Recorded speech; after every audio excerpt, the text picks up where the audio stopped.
আসসালামু আলাইকুম। প্রিয় দর্শক, অন্য মঞ্চের আলাপচারিতায় আপনাদের সকলকে আমন্ত্রণ জানাচ্ছি। গতকালকে আপনাদের বাংলাদেশের সময় 5টা আর দিল্লির সময় 4:30টার সময় রাজনাথ সিং এবং অজিত দোভাল গিয়েছিলেন প্রধানমন্ত্রী শেখ হাসিনার কাছে। গিয়ে তারা সাম্প্রতিক পরিস্থিতি ব্যাখ্যা করেছেন, যে পাহাড়ের কি অবস্থা, সেভেন সিস্টার থেকে শুরু করে আমাদের দক্ষিণ দিনাজপুরে আমাদের যে সৈন্য মোতায়েন হয়েছে সেটা কি জন্য হয়েছে তারও সমস্ত ব্যাখ্যা করেন তারা দুজনেই। অজিত দোভাল যে প্ল্যানটা গত 3 দিন আগে যে প্ল্যানটা ডিফেন্সের কাছ থেকে নিয়েছিলেন, সেই প্ল্যান একটা কপি তারা সঙ্গে নিয়ে গেছিলেন। নিয়ে গিয়ে কি সব আলোচনা হয়েছে সেটা আমরা জানতে পারবো না। প্রায় 20-25 মিনিটের একটা বৈঠক হয়েছে। বৈঠক হওয়ার পর তিনি জানিয়েছেন যে আমি যা বলি ভেবে চিনতে বলি, কারণ প্রসঙ্গটা উঠেছিল দেশে ফেরার ব্যাপারে। তো উনি যা বলেছেন যে আমার হিসেব তো অত সময় লাগবে না। তখন অজিত দোভাল হাসতে হাসতে জিজ্ঞেস করেন, আপনি কি করে বুঝছেন অত সময় লাগবে না? যে কার কি মুভমেন্ট হচ্ছে না হচ্ছে সবই তো আমি জানি, কি কৌশল ব্যবহার করা হচ্ছে সবই আমি জানি। তো এখানে সেগুলো 2-2 4 মেলানো আমার পক্ষে খুব একটা অসম্ভব নয়। আমি 15 বছর একটা দেশ চালিয়েছি, তার সমস্ত হিসেব নিকেশ করেই তো দেশটা চালিয়েছি। ছোট দেশ হতে পারে, আপনাদের 1/5 হতে পারে, 1/6 হতে পারে, কিন্তু তবু তো একটা দেশ, ইন্ডিপেন্ডেন্ট দেশ। তো আমি যাই হোক না কেন, আমি ডিসেম্বর বলেছিলাম অত সময় লাগবে না, তার আগেই আমি ফিরব। এবার আপনারা কি করবেন আপনারা দেখুন বলে পুরো অজিত দোভাল এবং রাজনাথ সিং এর ঘাড়ে ছেড়ে দিয়েছেন। এবার আপনারা বুঝে দেখুন, মানে আপনারা কি করবেন আপনারা বুঝে দেখুন। দুজনে মুখ চাওয়াচাই করছেন, অজিত দোভাল এবং রাজনাথ সিং। উনি কি বলতে চাইছেন? অজিত দোভাল মুচকি হেসে বলেন, ঠিক আছে, আপনি টাইম টু টাইম খবর পেয়ে যাবেন। তারপরে তো এই মিটিং তো শেষ হয়। এখন এতক্ষণের মিটিং, তার তো ডিটেলস তো আমরা পাবো না, কোনোদিনই পাবো না। যেমন 11 তারিখে এই গতকালকে আপনাদের 11 জনের সঙ্গে, গতকালকে না আজকে বোধহয় 11 জন নেতার সঙ্গে ওনার টেলিফোনিক কথাবার্তা হয়েছে। সবাই এই কথাটাই বলেছেন, আমি যা বলি ভেবেচিন্তেই বলি এবং আমি সময়ের আগেই ফিরব। তোমরা মাঠ তৈরি করো, মাঠ তৈরি করো মানে আওয়ামী লীগকে পথে নামানোর ব্যবস্থা করো। কোথা দিয়ে ফিরবেন, কিভাবে ফিরবেন সে নিয়ে উনি কোনো কথা বলেননি। এদিকে আর একটা ব্যাপার উনি আলোচনা করেছেন যে পাহাড়ে তো এখন খুব খারাপ অবস্থা। আমিও খোঁজ নিয়ে দেখলাম, আজকে প্রায় 6টি এয়ার বোম্বিং হয়েছে মায়ানমার দ্বারা, এবং সেখানে 19 জন মারা গিয়েছেন আমরা আরাকান আর্মির, 19 জন। এখন তাদের দেহ পুরো উদ্ধার করা যায়নি, এত কাঁটা ঝোপ আছে এবং এত জঙ্গল, এত চড়াই উতরাই আছে, পাথরের রাস্তা, তার জন্য তাদের দেহ আনা হয়নি। তাই দেহগুলো আনার ব্যবস্থা করা হচ্ছে। ওখানে প্রচুর বাংলাদেশি সৈন্য ওখানে মোতায়েন করা হয়েছে।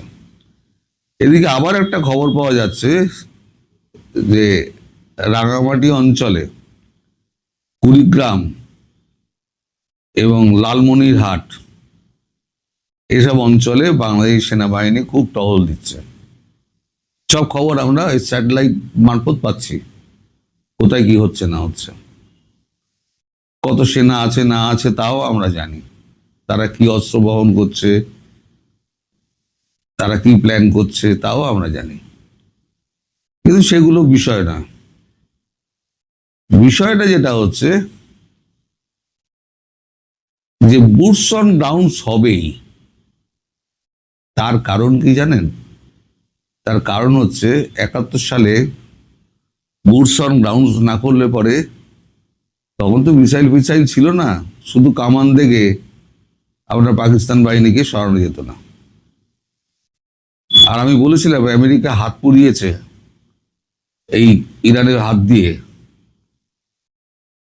কারণ যতক্ষণ না পর্যন্ত সৈন্য নামাবে ততক্ষণ পর্যন্ত, বুটস অন গ্রাউন্ড যতক্ষণ না হবে ততক্ষণ পর্যন্ত কোনো দেশ দখল করা যায় না, কোনো দেশ না। আজকে ইসরায়েল এতে সফল হচ্ছে কেন? গাজা তাদের সৈন্য হু হু করে ঢুকছে এবং দখল নিচ্ছে, তাই শুধু বোমা মেরে মিসাইল মেরে ওই বি টু মেরে বোমবাস্টার মেরে কাত করা যাবে না, কোনো দেশকে কাত করা যায় না। এমনকি ভারতও বাংলাদেশকে কাত করতে পারবে না, এটাই সত্যি। অতএব বুটস অন গ্রাউন্ডস হবে, সেটা আন্দাজ করতে পারছে বাংলাদেশ সেনাবাহিনী। এদিকে ভারতবর্ষ যেটা প্ল্যান করেছে, আপনাদের মনে আছে মিয়ানমারের প্রেসিডেন্ট ভারতবর্ষে এসেছিলেন, তখন তাদের মধ্যে একটা চুক্তি হয়। পরবর্তীকালে জানা গেছে যে মিয়ানমার ভারতের সঙ্গে হাত মিলিয়ে ভারতের যে সমস্ত নিবেশ আছে সেগুলোকে সুরক্ষিত রাখবে, আর যাবতীয় অস্ত্র শস্ত্র সমস্ত ভারত দেবে। এই পাহাড়টাকে ওই দখল মুক্ত করতে হবে, অর্থাৎ অশান্তিটা জিইয়ে রাখো। এদিকে কিছু ট্রুপকে আটকে রাখা, রাঙামাটির দিকে কিছু ট্রুপকে আটকে রাখা, কুড়িগ্রাম ওই অঞ্চলে আটকে রাখা। অর্থাৎ আমার যা মনে হচ্ছে প্ল্যানটা হচ্ছে যে শেখ হাসিনার দেশে ফেরার আগে দেশে একটা তুমুল অশান্তির সৃষ্টি হবে, সেটা সেনা মধ্যে দিয়ে হোক অথবা আপনার প্রশাসনিক দিক দিয়ে হোক, রাজনৈতিক নেতাদের মধ্যে দিয়ে হোক, একটা তুমুল অশান্তির সৃষ্টি হবে। অশান্তি মানে সিদ্ধান্তহীনতায় সব ভুগবে। মানে দুদিক দিয়ে যদি আক্রমণ হয় তাহলে পরে একটা ছোট দেশের পক্ষে, যার সীমিত সেনাবাহিনী সীমিত গোলা বারুদ, তার পক্ষে সম্ভব নয় টিকে থাকা। বিশেষ করে ভারতের বিরুদ্ধে টিকে থাকা সম্ভবই নয়। আর ভারত যদি শুধু 7 সিস্টার দিয়ে ঢুকবে তা তো নয়, এই দক্ষিণাঞ্চলে যত আপনার বর্ডার আছে সেই সমস্ত বর্ডার দিয়ে ওরা ঢুকবে। তাহলে কত ভাগ করতে হবে? আপনাদের ওয়ার্কিং ফোর্স যা আছে 1,60,000, তাই কত ভাগ করতে হবে? কতগুলো ভাগে বিভক্ত করলে একটা করে ব্যাটালিয়নও হয়তো হবে না। যা সে তো পরের কথা। এখন শেখ হাসিনা যেটা বলেছেন, তিনি খুব ভেবেচিন্তে কথা বলেছেন, এবং তিনি যখন বলেছেন তিনি ডিসেম্বরের আগে তিনি ফিরবেন, এবং একটা ইঙ্গিত যেটা অজিত দোভালকে দিয়েছেন। অজিত দোভাল জিজ্ঞেস করেছেন আপনার কবে ফেরার প্ল্যান রয়েছে, আপনি তো বলছেন যে আমি না ভেবে চিনতে বলি না। তখন বলেছে আগস্ট মাসটা কেটে যাক, অর্থাৎ সেপ্টেম্বর মাস কিন্তু কেটে যাক এ কথা উনি বলেননি। উনি শুধু বলেছেন আগস্ট মাসটা কেটে যাক, তারপরে আমি ডেট ঠিক করে আমি জানাবো। সবার প্রথমে ভারত সরকারকে নিশ্চয়ই জানাবো। এর মধ্যে ভারত সরকার একটা ট্রাভেল ডকুমেন্ট দেওয়ার জন্য বাংলাদেশ হাই কমিশনের ওপরে চাপ সৃষ্টি হচ্ছে। বাংলাদেশ হাই কমিশনার বলেছে আমি সরকারের সঙ্গে কথা বলবো, সরকারের সঙ্গে কথা বলে আমি ঠিক করব। শেখ হাসিনা সেটা শুনে বলেছেন আমার ট্রাভেল ডকুমেন্ট দরকার নেই, আমার জনগণই আমার ট্রাভেল ডকুমেন্ট, তারাই আমায় বরণ করে নেবে। আমি দেশের প্রধানমন্ত্রী ছিলাম, আমি চলে এসেছি, আবার আমি ফিরবো। দেশের প্রধানমন্ত্রী, আমার কূটনৈতিক পাসপোর্ট একটা সরকার জোর করে বাতিল করেছে, তার কি মূল্য আছে? জনগণ যদি আমার সহায় থাকে, যে জনগণের জন্য আমি ফিরছি, তারা যদি আমার সহায় থাকে, তাহলে সেই মানুষের কোনো ট্রাভেল ডকুমেন্টের প্রয়োজন হয় না। ফলে আপনারা আর বারবার অনুরোধ করবেন না, আমি ট্রাভেল ডকুমেন্ট ছাড়াই আমি ঢুকে যাব এবং দেখবো আমায় কি আটকায়। গুলি চালালে গুলি চালাবে, বুক পেতে দেবো, কিন্তু তারপরে যা হবে সেটা বাংলাদেশ সহ্য করতে পারবে না।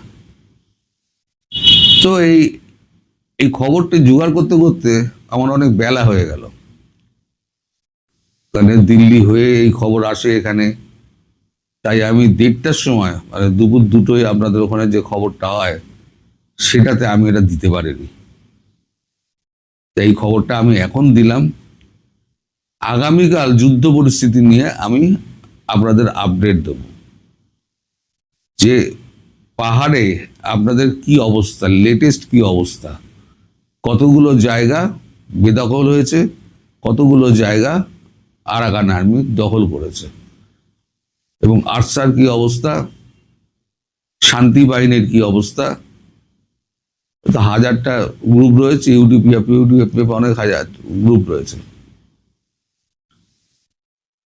তো আজকে যে 11 জনের সঙ্গে কথা হয়েছে তার, সেখানেও তিনি নিশ্চিত করেছেন যে আমি খুব তাড়াতাড়ি ফিরব এবং জানিয়েই ফিরব, দেখি কি করে। তার এই চ্যালেঞ্জকে অ্যাকসেপ্ট করতে পারবে তো আজকে সরকার? দুদিকে যখন যুদ্ধ হবে, দুই ফ্রন্টে, একদিকে হচ্ছে মায়ানমারের সঙ্গে লাগিয়ে রেখে দিয়েছে, একদিকে ভারতের 3-4 ফ্রন্টে যুদ্ধ, সামলাতে পারবে তো? অর্থনীতির তো এই অবস্থা। যাই হোক, এখন দেখা যাক, আগামীকাল আপনাদের সঙ্গে দেখা হবে এই যুদ্ধ পরিস্থিতি নিয়ে কথা বলতে। সবাই ভালো থাকবেন। আজ বৃহস্পতিবার সকাল 8:30টায় প্রধানমন্ত্রী তারেক রহমানের গুলশান বাসভবনে বাংলাদেশের মার্কিন রাষ্ট্রদূত বেন ক্রিস্টেনসেনের সাথে এক বৈঠক হয়েছে।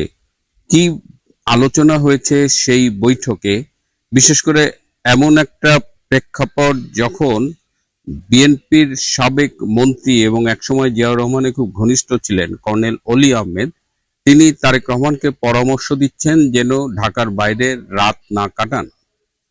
কি হচ্ছে তারেক রহমানকে ঘিরে, কি হচ্ছে তার সম্প্রতি গৃহীত ইন্টারন্যাশনাল পলিটিক্যাল স্ট্র্যাটেজি নিয়ে, এবং রাখাইন স্টেটে আরাকান আর্মির কি অবস্থা বর্তমানে, এই বিষয় নিয়েই আজকে কথা বলবো। শেষ পর্যন্ত সাথে থাকবেন।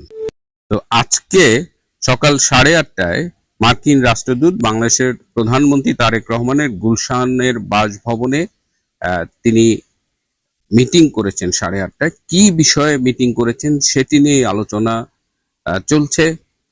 মূলত এই চায়নার সাথে মিয়ানমার হয়ে বাংলাদেশের একটি করিডোর, একটি সংযোগ রাস্তা তৈরি করা, এবং সেই জন্য বাংলাদেশ করিডোর দেবে, এটি নিয়ে চায়নায় গিয়ে আলোচনা করে এসেছে।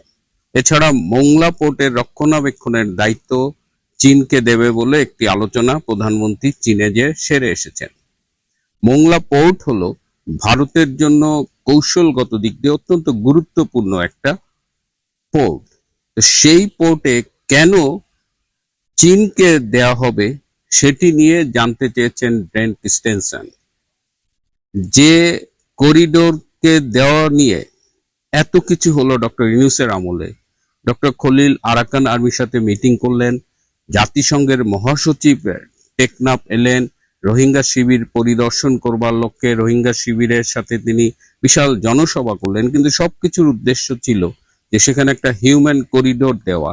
সেই করিডোরের মাধ্যমে বলা হচ্ছিল যে হিউম্যান সাপোর্ট গুলো যাবে, কিন্তু আসলে সেই করিডোর আরাকান আর্মি ব্যবহার করবে কিংবা যে বিচ্ছিন্নতাবাদী সশস্ত্র গোষ্ঠীরা রয়েছে যারা মিয়ানমারের জান্ত্রা সরকারের সাথে লড়াই এবং সংগ্রামে রত, তাদের সহযোগিতা করবার জন্যই একটি করিডোর দেবার আলোচনা চলছিল।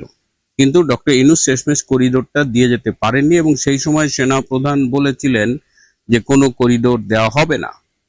কিন্তু সেই অবস্থায় যে করিডোর আমেরিকাকে দেওয়া গেল না বা জাতিসংঘকে দেওয়া গেল না, সেই করিডোর কেন তারেক রহমান চায়নাকে দিতে সম্মত হলেন, এই প্রশ্ন ব্রেন্ট কিন্তু আজকে তারেক রহমানকে করেছে।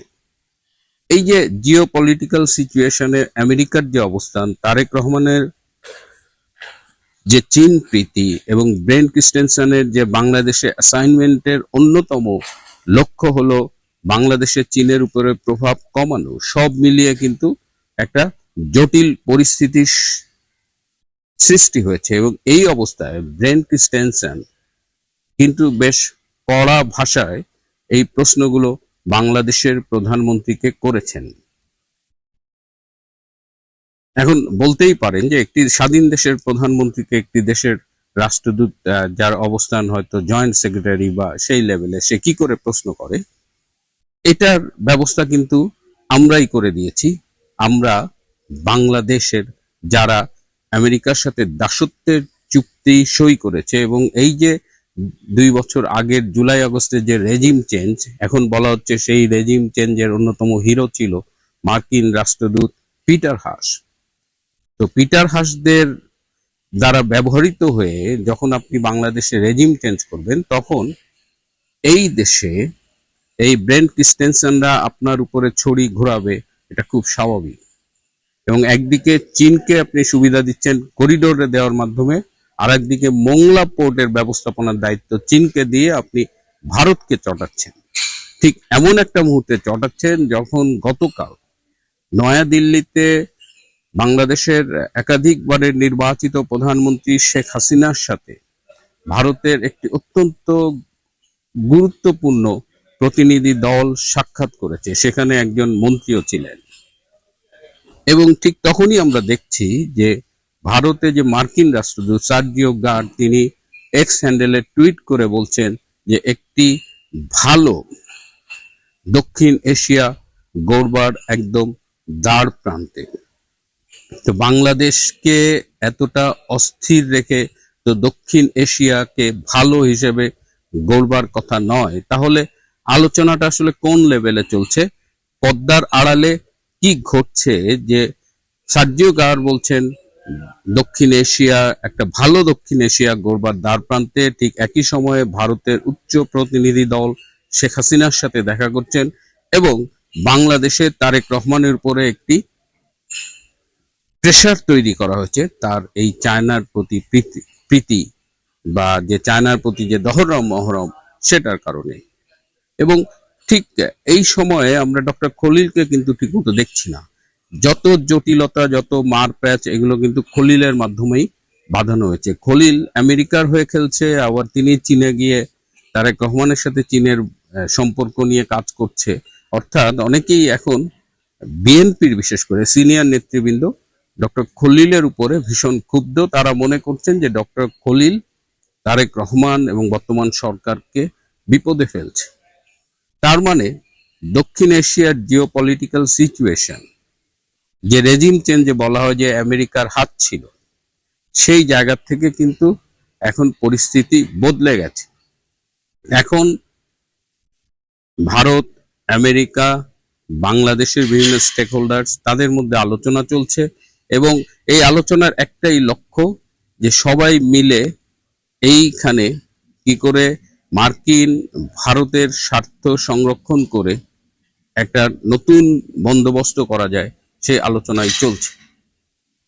তারেক রহমানকে ঢাকার বাইরে রাত না কাটানোর জন্য পরামর্শ দিয়েছেন কর্নেল অলি আহমেদ, যিনি জিয়াউর রহমানের খুব ঘনিষ্ঠ ছিল, এবং তিনি বলছেন যে তিনি জিয়াউর রহমানকেও বলেছিলেন যে রাতে যেন ঢাকার বাইরে না কাটায়। কেন হঠাৎ করে তারেক রহমানের এই নিরাপত্তা হুমকি? এবং আমরা দেখেছি যে তারেক রহমানের নিরাপত্তা সম্প্রতি বাড়ানো হয়েছে। তিনি গতকালও তার প্রতিরক্ষা উপদেষ্টা ডক্টর ব্রিগেডিয়ার অবসরপ্রাপ্ত শামসুল ইসলামের সাথে মিটিং করেছেন। অর্থাৎ তারেক রহমানের নিরাপত্তার ঝুঁকি একটা বাস্তবতা, এবং তিনি যেভাবে সাপের লেজ দিয়ে কান চুলকাচ্ছেন, একদিকে মার্কিন ভারতের আশীর্বাদে ক্ষমতাসীন হয়েছেন, আবার তাদের স্বার্থের বিপক্ষে গিয়ে চীনের সাথে রাজনীতি করছেন, যেটা চীন, পাকিস্তান, তুরস্ক, এটা তার হলো জন্মের রাজনীতি, পুরনো রাজনীতি। সো এই যে পরস্পর বিপরীতমুখী দুটো শক্তির মাঝখানে তিনি নিজেকে দাঁড় করাচ্ছেন, সেখানে তার নিরাপত্তা বিঘ্নিত হবে, এটা কিন্তু অবাক হবার কিছু নয়। এদিকে আরাকান আর্মি তারা লড়াই করছে রাখাইন স্টেটে, এবং সেখানে দেখা গেছে যে আজকে সকালে ব্যাপক এয়ার স্ট্রাইক হয়েছে এবং ৭২ জন আরাকান আর্মির সৈনিক নিহত হয়েছেন। তার মানে ওই ফ্রন্টে কিন্তু লড়াই চলছে, এবং মিয়ানমারের জান্তা সরকার ভীষণ অ্যাগ্রেসিভ হয়েছে। আবার আরাকান আর্মিকে দিয়েও তারা, যারা আরাকান আর্মিকে ব্যাক করছে, তারাও চাইছে যে আরাকান আর্মিকে দিয়ে রাখাইন স্টেটে একটা একটু নাম মাত্র হলেও একটা স্টেট ডিক্লেয়ার করা, স্বাধীন ইন্ডিপেন্ডেন্ট একটা স্টেট বা কান্ট্রি ডিক্লেয়ার করা। তো আরাকান আর্মির ওই সাইডে ম্যাসিভ গন্ডগোল চলছে, এবং এই সময়ে নাইক্ষ্যংছড়ি সীমান্তে একজন তুরস্কের নাগরিকের লাশ পাওয়া গেছে। ধারণা করা হচ্ছে যে তিনি সম্ভবত আরাকান আর্মিকে ড্রোনের উপরে প্রশিক্ষণ দিতে এসেছিলেন। ওরা আজ এ পর্যন্তই। ভালো থাকবেন।